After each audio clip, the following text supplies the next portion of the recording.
اور لوگوں کے جو ہے وہ مخالفانہ رد عمل سے جب حضور علیہ السلام یہ سمجھے کہ یہ میری دعوت کو اب قبول نہیں کر رہے تو سوچا کہ طائف کے اندر جاتا ہوں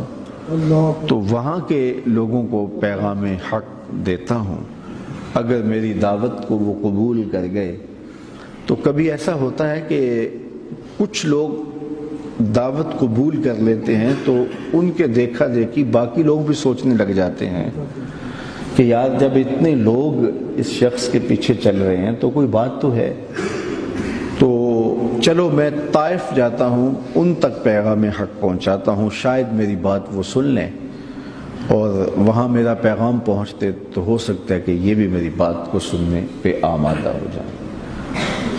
اللہ کے محبوب علیہ السلام سفر کرتے ہوئے طائف پہنچتے ہیں اور ان کے 3 سردار تھے، ان سے جا کے ملے اور کہا کہ میں تمہارے لیے خیر خواہی کا پیغام لے کر آیا ہوں، اب تم میری دعوت کو قبول کرو، یہ تمہارے لیے خیر اور بہتری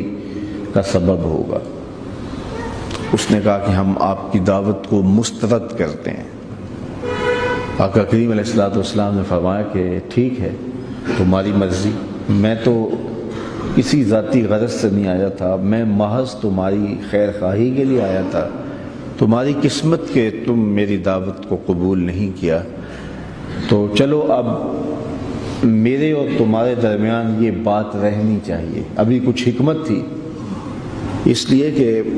واپس مکے پلٹتے اور یہ خبر مکے پہنچتی تو وہ مذاق اڑاتے، نشانہ تضحیک بناتے کہ لو وہاں گئے تھے، انہوں نے بھی نہیں سنی۔ تو کہا کہ ٹھیک ہے، میں تمہاری خیر خواہی کا ایک اچھا پیغام لے کر آیا تھا، تم نے نہیں قبول کیا، تمہاری مرضی، لیکن یہ تو بات کرو کہ میرے اور تمہارے درمیان یہ راز رہے۔ انہوں نے کہا ہم کیوں راز رکھیں؟ الٹا جب حضور طائف سے نکلنے لگے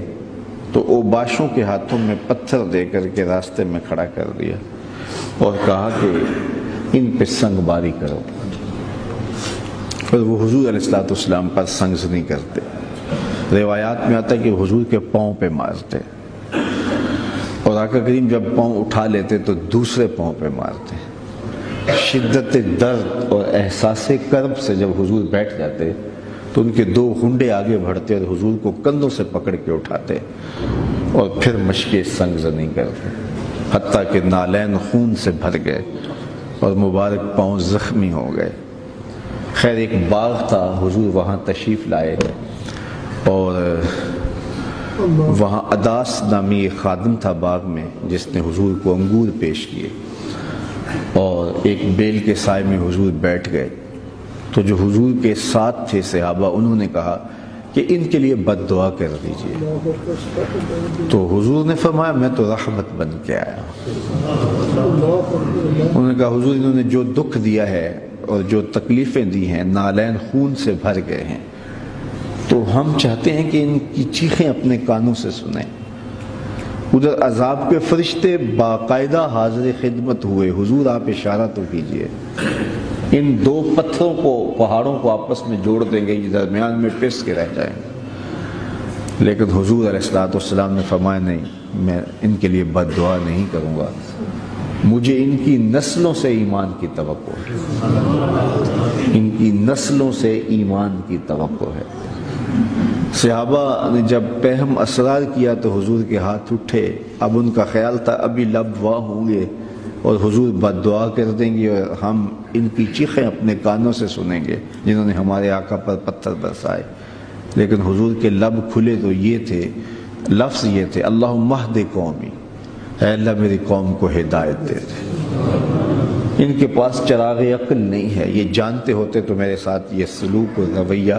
کبھی بھی روا نہ رکھتے۔ مورخ اسلام حفیظ جالندری نے جو شاہنامہ اسلام لکھا اس میں طائف کا ذکر کرتے ہوئے حضور کی دعا کا ذکر کیا کہ آقا نے ہاتھ اٹھائے اور دعا مانگی، الہی کرم کر کوہ سارے طائف کے مکینوں پر، الہی کرم کر کوہ سارے طائف کے مکینوں پر، الہی پھول برسا ان پتھر والی زمینوں پر۔ تو اللہ کے محبوب نے بد دعا نہیں کی، حضور نے ان کے لیے بھی دعائے خیر فرمائی۔ یہ حضور کا اخلاق تھا، یہ حضور کا کردار تھا، حضور کا طرز عمل تھا، حضور کی تربیت تھی۔ حضور فرماتے ادبنی ربی، مجھے ادب میرے رب نے سکھائے۔